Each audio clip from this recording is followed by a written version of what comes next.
So many times we are guilty of seeing someone hurting or suffering, and we're like, oh, bless their heart. If your heart is hurting for something, you get involved with it. But when you step out to try to fix it, you got to make sure that not only is your heart in the right place, but what you're doing is right. And there will be time when you will deal with folks in your life, and you, from a worldly standpoint, you will have every right in the world to lose it. But as a Christian, you are not your own. You were bought at a price, and you belong to Jesus Christ. And every decision and every action you make reflects on who you are in him. Moses was an Egyptian. He was truly a prince of Egypt, had all this power, influence, and I was on the winning team. But yet Moses chooses to identify with the slaves. I was trying to think what that would be like, and it made me think. I want you to imagine you're rooting for the Dallas Cowboys, okay? Now, I know that's not a hard stretch here, but you're rooting for the Cowboys, and they are playing, we'll say, the Eagles, okay? Boo. And so they're winning. It's like 85 or 86-0, and Cowboys are just creaming them. I mean, it is just a massacre. And you're sitting there and you're rooting for the Cowboys, and then you start to think, my mom is from Philadelphia. My grandma likes cheesesteaks. Those poor little Eagles, they're getting their tails badly beaten. And then all of a sudden you said, I just can't do this anymore. You take off your Cowboys jersey and you put on one of those Eagles jerseys and you say, I got to be with my grandma's people.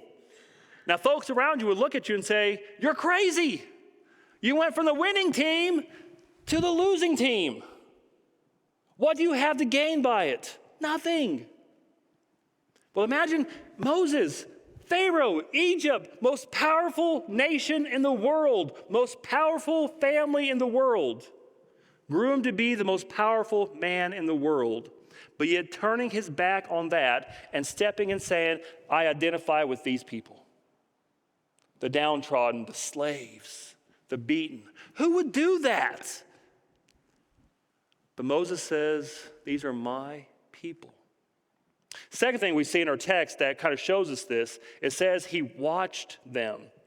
And in Hebrew, the verb there for watching is yara, and it means to see with emotion. It's more than just seeing with your eyes, it's where you're seeing with your heart. It's where you are personally getting involved, where it's impacting you, to where it's pulling you, your heart out of your chest because of what you're seeing.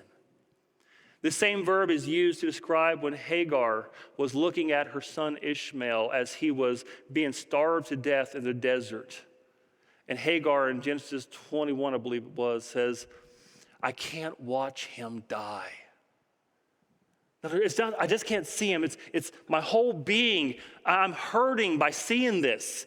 I am personally invested in this.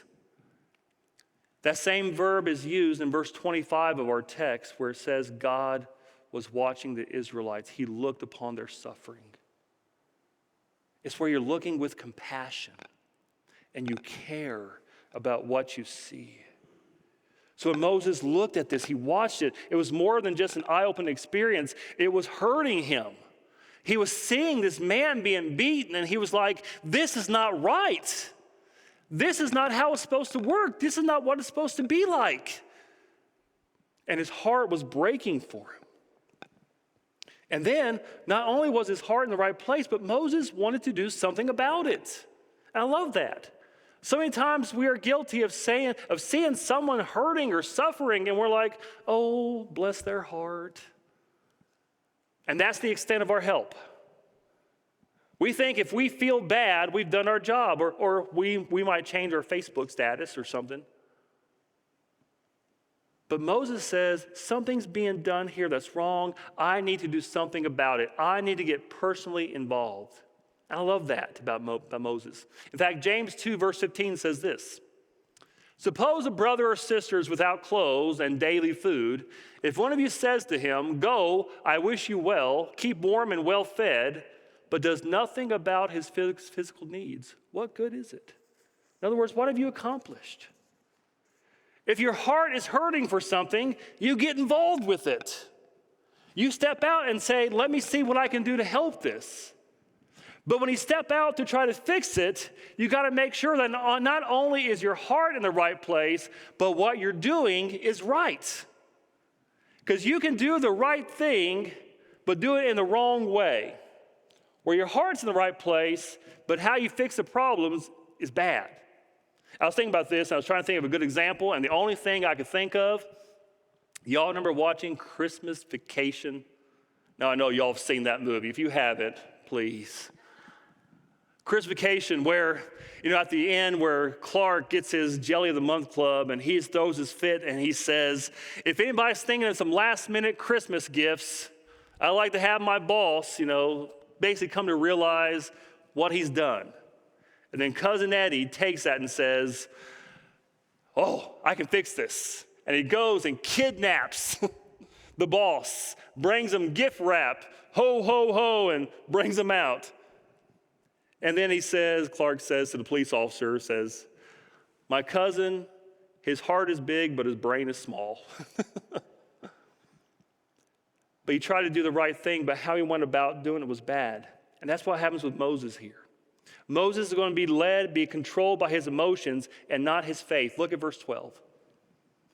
Glancing this way and that, and seeing no one, he killed the Egyptian and hid him in the sand. Now, some would say that Moses, as the prince of Egypt, would have the authority to kill whoever he wanted. But Moses knew that what he was doing is wrong, because it says he looked this way and that. Y'all, if you got to be sneaky about something, you're probably doing something wrong.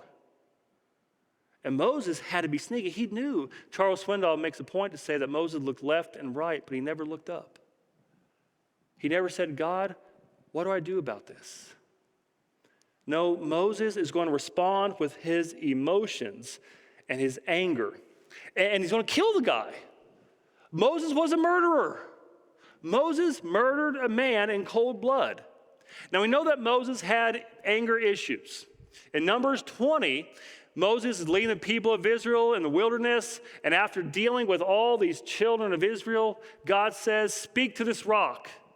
But Moses is so fed up that he just screams, how many times must I bring water out of this rock for you people? And then he takes his stick and he hits it. But to me, I don't see Moses hit it. I think Moses has one of those tempered tantrums where he starts smacking it over and over. And it's like, and he throws a fit. And God allows water to come from the rock. But then God tells Moses, because of what you've done, you have failed to honor me. And now you will not go to the promised land. His anger cost him going to the promised land. Anger is not our friend.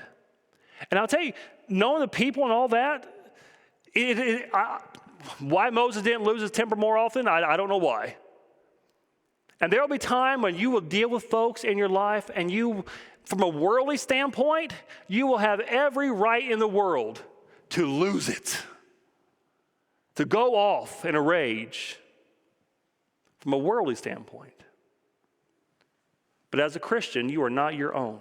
You are bought at a price, and you belong to Jesus Christ. And every decision and every action you make reflects on who you are in Him. Anger is not your friend.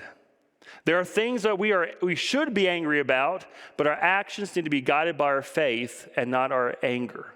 If not, you will do things and you will say things that you will later regret. I'm not going to ask you to raise your hands, but how many of us have either done things or said things when we were angry that we instantly regretted? The second it came out, you're like, oh no. You're so much like your mother. And you just pull it back. Proverbs 29, verse 22 says, an angry man stirs up dissension, and a hot-tempered one commits many sins. When you're angry, you'll do things that you wouldn't do when you're in your right mind. Because when you are angry, you're not thinking right. Let me give you an example of this. I'm a pretty cool, calm-headed guy, okay? I don't get mad. It takes a whole lot to get me angry, except for when I'm watching sports. Or, and this is one of those things, I never want to be an inconvenience to anybody else. So I don't want people to have to wait on me or to have to be bothered by me. And so especially as a pastor, I don't want to inconvenience people in the church. So one day when my girls were small, church ended, and one of the ladies in the church says, hey, let's all go to the Mexican restaurant, and we'll get a big table, and we'll just all eat as a church. And we're like, hey, that'd be great. Y'all remember when your kids were small, how hard it was trying to gather all your kids? You got one kid who all of a sudden has to go to the bathroom, and then you got the other kid who's like, I don't want to leave, I'm having a good time. And so you try to grab them and take them all up. And I'm thinking, oh, great, they're all at the restaurant waiting on the pastor and his family, and they're all just sitting there talking about us and saying, oh, they're just like a pastor, he's always late. And I'm getting frustrated, I'm getting angry. And so we finally get all of our girls, get my wife, we're inside the van, and I pull out, and it goes, thump, thump, thump, thump, thump, thump, thump. I have a flat tire. And I'm like, oh, I can't believe it. And I just, my face is red. I got flames coming out, and I'm just so mad. And so I get out, and of course, the girls are saying, we're hungry, we're hungry. I'm like, be quiet. And so I'm just like doing my best, Yosemite Sam, and I'm sitting there changing the tire, and I'm doing a change, trying to get a spare out, throw it inside there. I'm so red. And I get back inside the van, turn the key, and I pull out, and I go, thump, thump, thump, thump, thump, thump. In my anger, I had changed the wrong tire. And I thought, oh my gosh, how in the world did I do that? And so we were really late, and the church did wait to order for us, but it was one of those things where I'm like, why did that happen? It's because when you're angry, you don't think right. George Nathan had a great quote. He said, no man can think clearly when his fists are clenched. And we have all been there. Some of the best advice you'll ever get comes from Paul. He says in Ephesians 4, verse 26, in your anger, do not sin. Do not let the sun go down while you are still angry, and do not give the devil a foothold. In your anger, do not sin. Whenever the Bible talks about anger, it says the first thing you need to do is get rid of it. Don't let it control you. Get rid of it, because if you don't, Satan will take that and use it to cause you to do things that you should not do.